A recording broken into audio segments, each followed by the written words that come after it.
दोस्तों आज की कहानी दिल्ली के दक्षिण में लगभग 100 किलोमीटर दूर स्थित मेवात की है।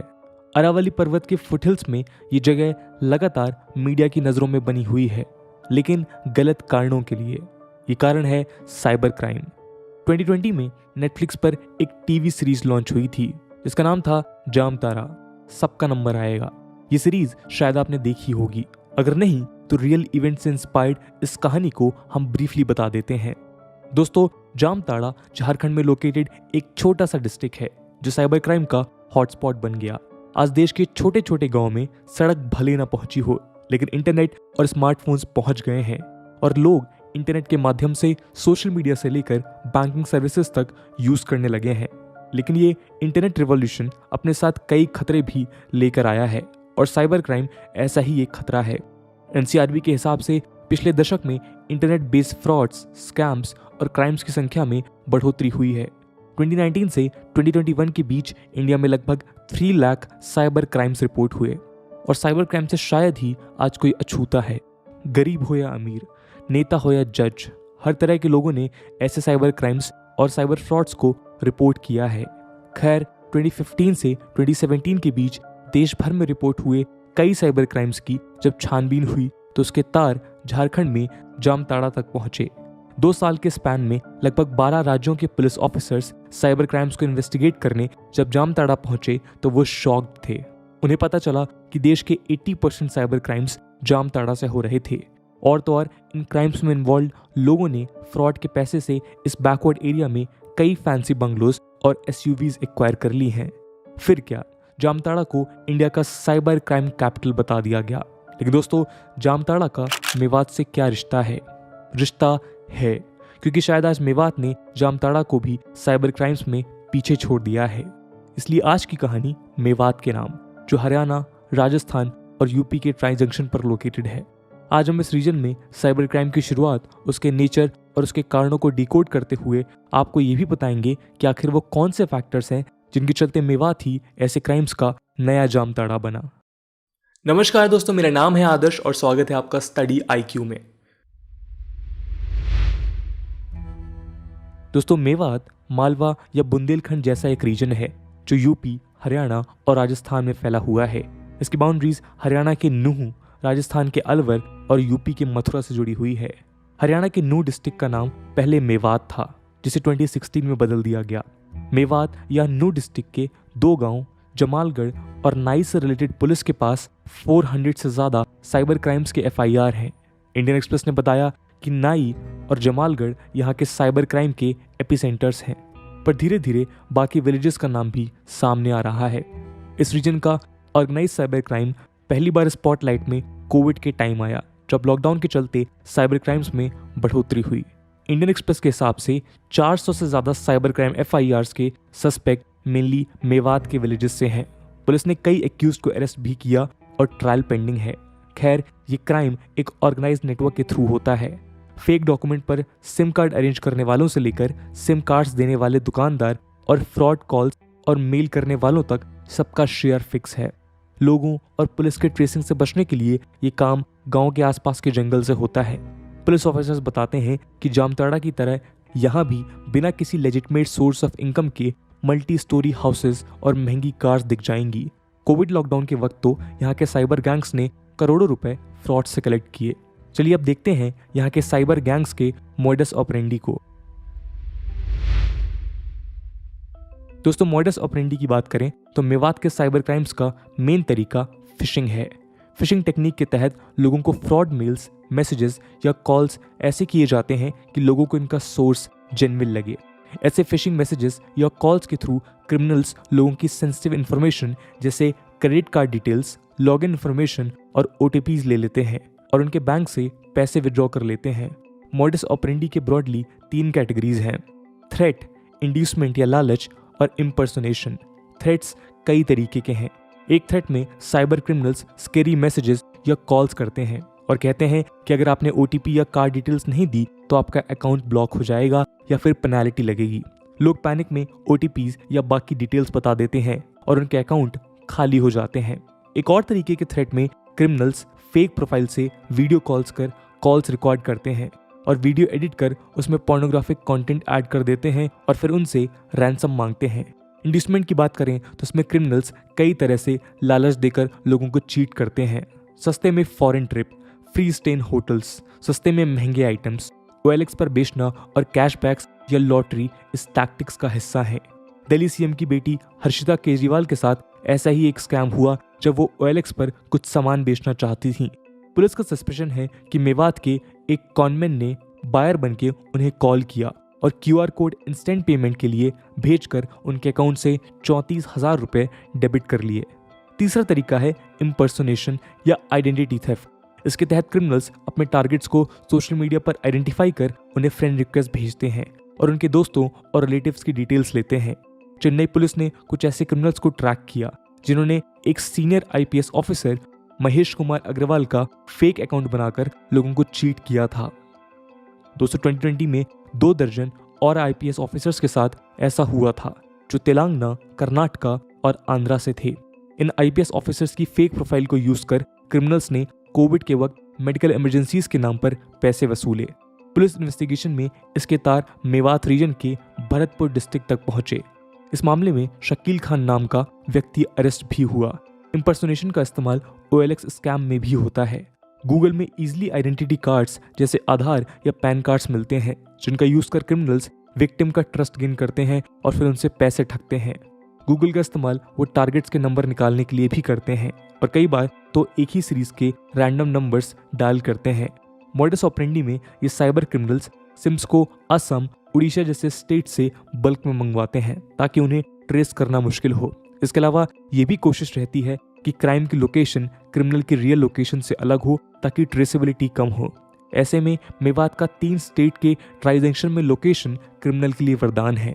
राजस्थान के गांव का क्रिमिनल कुछ किलोमीटर जाकर हरियाणा पहुंच जाता है और वहां क्राइम कमिट कर घर वापसी आ जाता है। इसके अलावा साइबर क्रिमिनल्स टारगेट्स को भी दूर दराज के स्टेट से चूज करते हैं जैसे उत्तराखंड, तमिलनाडु या कर्नाटका। पुलिस स्टेट सब्जेक्ट है और इसलिए ब्यूरोक्रेटिक हर्डल्स को पार कर जब पुलिस क्राइम लोकेशन पर पहुंचती है तब तक आरोपी पैसे लेकर फरार हो जाते हैं। ट्रेसेबिलिटी इसलिए भी मुश्किल हो जाती है क्योंकि ये क्रिमिनल्स पर्सनल फोन्स भी नहीं रखते। अब देखते हैं मेवात में क्राइम्स के इतिहास को।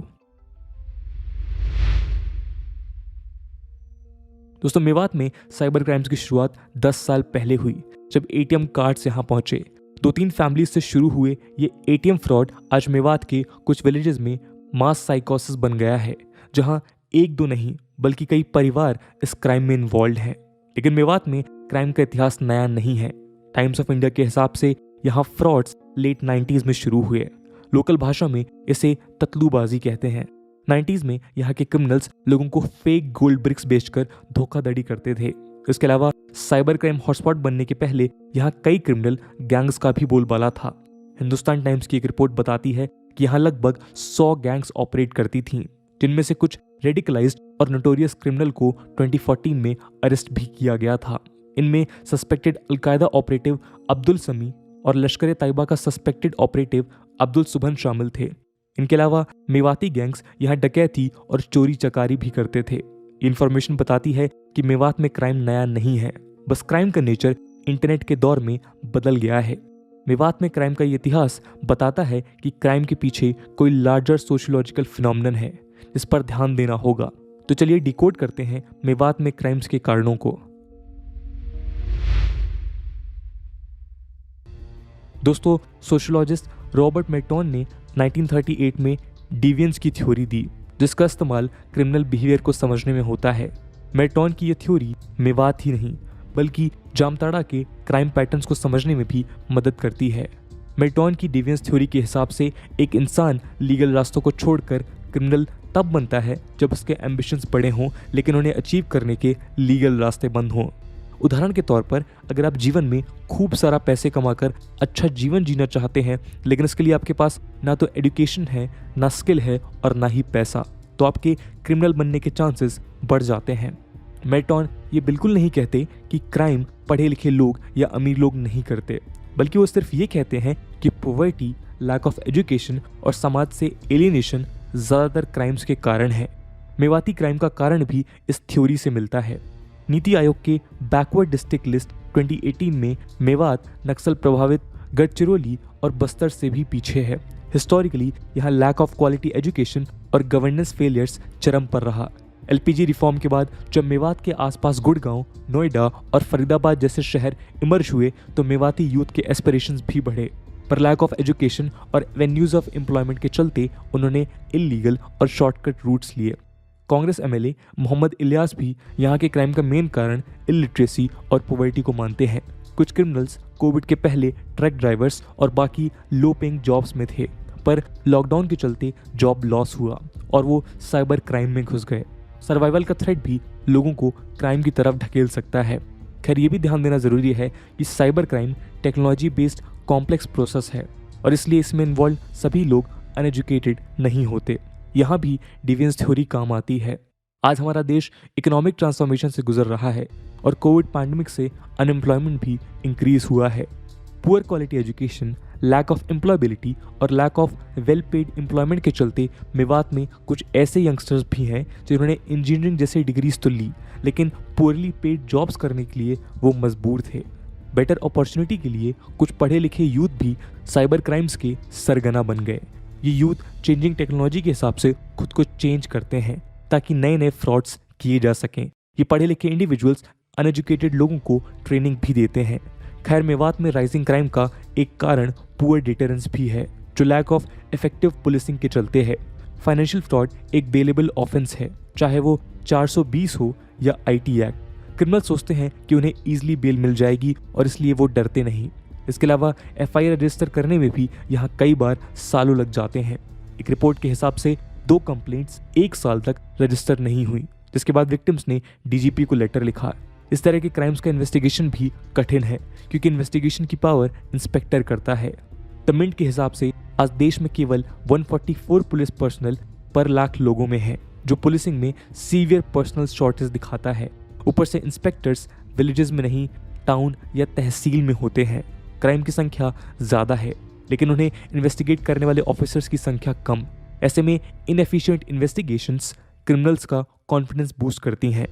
अगला कारण हमें इमिटेशन थ्योरी में मिलता है, जिसके चलते यहाँ का क्राइम कम्युनिटी लेवल पर पहुँच गया है। इमिटेशन का मतलब है कॉपी करना। इंडियन एक्सप्रेस ने रिपोर्ट किया कि कुछ एक्यूज दावा करते हैं कि इन विलेजेस में 95% यूथ आज साइबर क्राइम नेटवर्क के पार्ट हैं, यानी कि मेवात में साइबर क्राइम कम्युनिटी लेवल पर होता है। इसमें कई फैमिलीज इन्वॉल्व हैं। इसका एक रीज़न ये है कि जब तक एक यूथ अपने क्रिमिनल पड़ोसियों को शॉर्टकट से अमीर होते देखता है तो वो भी ऐसे क्राइम्स में घुस जाता है। ये इमिटेशन मास साइकोसिस को जन्म देता है और धीरे धीरे पूरा गांव चपेट में आ जाता है। कम्युनिटी लेवल पर क्राइम का फैलना पुलिसिंग को भी नेगेटिवली इम्पैक्ट करता है और एक विशियस साइकिल को जन्म देता है। जब कई लोग ऐसे क्रिमिनल नेटवर्क से जुड़े हों तो पुलिस के लिए गवाह और सबूत इकट्ठा करना काफ़ी डिफिकल्ट है। कई केसेस में यहाँ के लोगों ने मिलकर पुलिस को फायर आर्म्स या स्टोन से अटैक किया है जब वो इन्वेस्टिगेशन या रेड्स के लिए जाते हैं। रिपोर्टर्स और जर्नलिस्ट भी यहाँ जाने से डरते हैं। कई रिपोर्टर्स बताते हैं कि इन गाँव में एक ऑर्गेनाइज सर्विलेंस भी होता है, जिसमें छोटे छोटे बच्चे दूरबीन लेकर गांव में आने वाले व्हीकल्स को मॉनिटर करते हैं। नंबर प्लेट से वो पता करते हैं कि व्हीकल्स पुलिस की तो नहीं है और ऐसा होने पर वो इमीडिएटली क्रिमिनल्स को आगाह कर देते हैं। यहाँ साइबर क्राइम के पनपने का एक जियोग्राफिकल कारण भी है, क्योंकि मेवात 3 स्टेट के जंक्शन में है, इसलिए एक स्टेट के लोग ईजिली बॉर्डरिंग स्टेट के गाँव में जाकर फेक कॉल्स करते हैं। वो अपने टारगेट्स भी दूर के स्टेट से चुनते हैं। ऐसे में पुलिस के लिए इन्वेस्टिगेशन ब्यूरोक्रेटिक हर्डल्स के चलते काफ़ी मुश्किल हो जाता है। अगर क्राइम चेन्नई में होगा तो एफआईआर तमिलनाडु में रजिस्टर होगा और फिर तमिलनाडु पुलिस को हरियाणा पुलिस के साथ कोऑर्डिनेट कर इन्वेस्टिगेशन करना होगा। ये सब इन्वेस्टिगेशन को कॉम्प्लिकेट कर देता है। ऊपर से ऑनलाइन फ्रॉड खुद एक कॉम्प्लेक्स और फ्रेगमेंटेड नेटवर्क में होता है। ऑनलाइन फ्रॉड में telecom operator, bank, internet operator, e wallet company, payment gateway etcetera के साथ पुलिस को कोऑर्डिनेट करना पड़ता है। ऐसे में इन्वेस्टिगेशन का प्रोसेस और डिले हो जाता है। सुपर फास्ट टेक्नोलॉजी के चलते जब तक पुलिस बैंक से चोरी हुए पैसे की डिटेल्स निकालती है तब तक वो पैसा मल्टीपल ट्रांजैक्शंस के थ्रू क्रिमिनल्स के हाथ में पहुंच जाता है। आजकल तो ये क्रिमिनल्स स्टोलन मनी को क्रिप्टो करेंसी में भी इन्वेस्ट करने लगे हैं, जो अपने आप में एक कॉम्प्लेक्स कहानी है। तो दोस्तों ये थी कहानी मेवात के साइबर गैंग्स की। इस पूरे मुद्दे को लेकर आपका क्या ओपिनियन है और सरकार कौन से स्टेप्स लेके इन क्राइम्स को रोक सकती है? कमेंट सेक्शन में ज़रूर बताइएगा। आज की वीडियो के लिए इतना ही। आई होप आपको वीडियो पसंद आई होगी, और अगर पसंद आई है तो अपने दोस्तों के साथ शेयर करना मत भूलिएगा। मिलते हैं अगली वीडियो में, तब तक के लिए जय हिंद, जय भारत।